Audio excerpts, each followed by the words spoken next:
The vast majority of adult North Americans spend their days being asked to do things, usually in the name of money. Governments, employers, advertisers, bombarded on every side. Do this, do that. I have tried to make this channel a haven from that. I've tried to not make it entertainment or overstate the issues with YouTube and its demonetization paradigm. It's just a YouTube channel. It's not the end of the world. However, the situation with Venezuela has taken a very dangerous new turn, and I have been loathed to do this, but I need my viewers to contact their local officials, whomever you think will listen.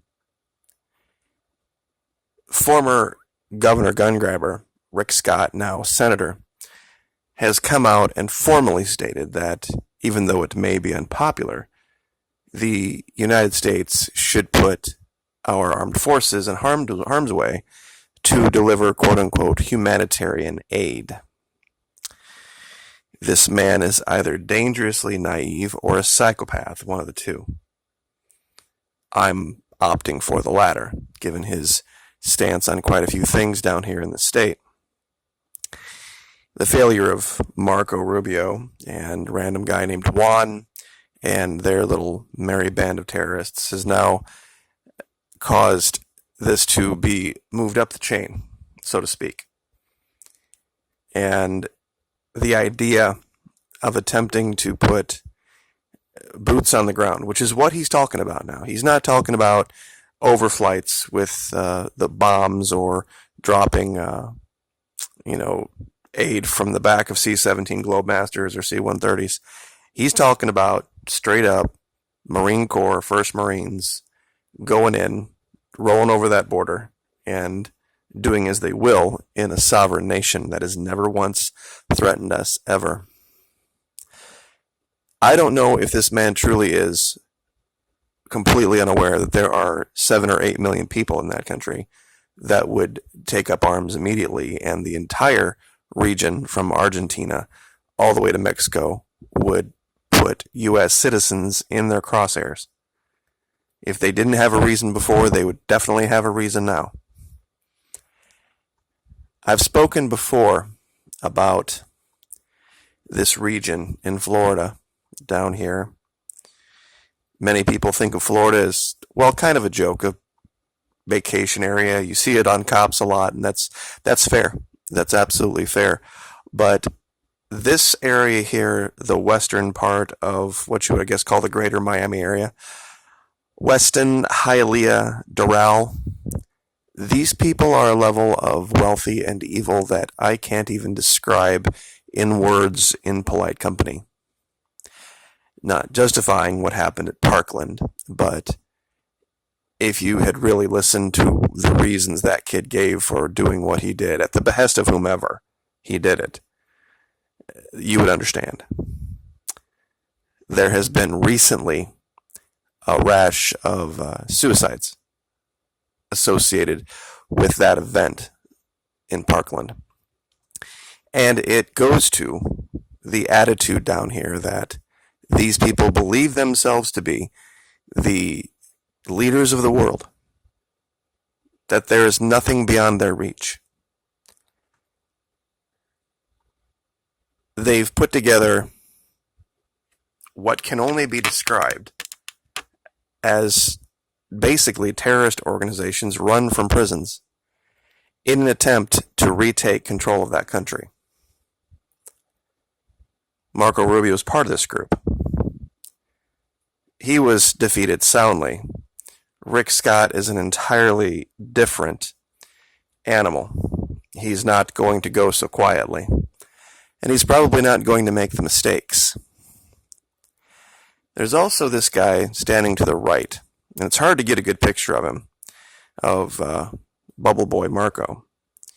This is Mario Diaz-Balart, and he represents a part of Florida that at one time didn't even have its own representative. He's gone back and forth from the House to the Senate, back to the House again. And he's going to make petition for this as well.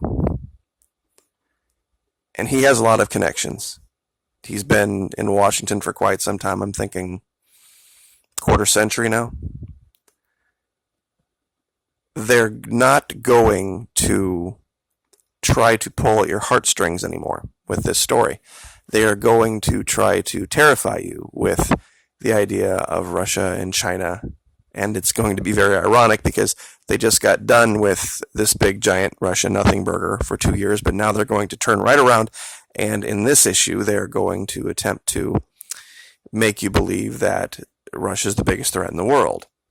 No threat whatsoever, no involvement whatsoever with the election, but now in this particular case they're it's just almost hard to describe. It's so illogical. It really is.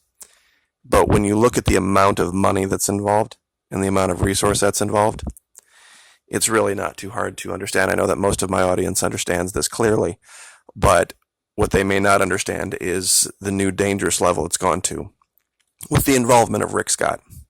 Even though he is a quote-unquote junior senator, he was the governor of the state. And during his time as governor, he met people, knew people, and understood how to get certain things done. That's why he pretty much installed and ensconced himself in Washington, D.C. to take that to the next level. Many people have seen this image, and it was from this, I don't know, animation. Maybe that's a recreation of this new weapon that the Russians have. And a lot of people looked at just the still image and thought, oh, look, they're right all over Tampa Bay. When you look at the actual video of it, they're not going to Tampa Bay. They're going to southeastern Florida because they understand, meaning the Russians do very clearly understand the threat posed by the people in this region. It's, I've thought about just hopping in the vehicle and heading down the road and doing on-site and driving around and showing you these people that for a great many years ran Venezuela. The entire country. They pretty much owned it. They had giant throngs of incredibly poor people that they used as slave labor to enrich themselves. These people don't own a horse. They own breeding stock of racehorses. They have boats that are, it's hard to describe. They're $10 million. They're $15 million boats. And that's not one or two of them. Most of them do. And they don't see the world. They don't see money like you and I see money. If you're not a millionaire, you're not even eligible to be part of some of these clubs. It's Washington, D.C., Manhattan, San Francisco, Beverly has nothing on this area, money-wise. In fact, I would make the allegation over the last 5 to 10 years, there's more money now in Florida than in any other state. Possibly just because of size, California, but the per capita, no way. Especially in this region, anywhere from Delray Beach all the way through this area is insanely wealthy. And they don't earn their money because they're just good, hard-working, decent folks. They own people. They own governments. And Venezuela is one they want back. They've failed, and I don't think that's not in any small part due to the efforts here and your efforts putting this out. But the reason I'm doing this particular video is without intervention from other people in DC, there's going to be serious talk about which units and how they're going to do it. Once the shooting starts, nobody's going to ask who did it first. Nobody's going to ask why. It's just going to be a bloodbath. And we're going to see lots and lots and lots of coffins coming off the back of planes over evil, terrible, horrible socialism. At that point, they're going to make it to be that the guy's just a horrible dictator and he's just evil and wants to kill Americans, and they're going to call him a terrorist and all this stuff. Not having or not counting on the fact that any American is going to know the details of what led up to it. It is Libya all over again. But this time, the difference is between Libya and this is in our hemisphere, and these people are here. And there's a lot of them here. And there won't be a safe place for a North American outside of our borders if this goes down. I'm calling it right now. Canada, that would probably be it. So we will leave it there. Write your congressman, write your governor, write your senator, write whoever you think will listen. Like, share, subscribe.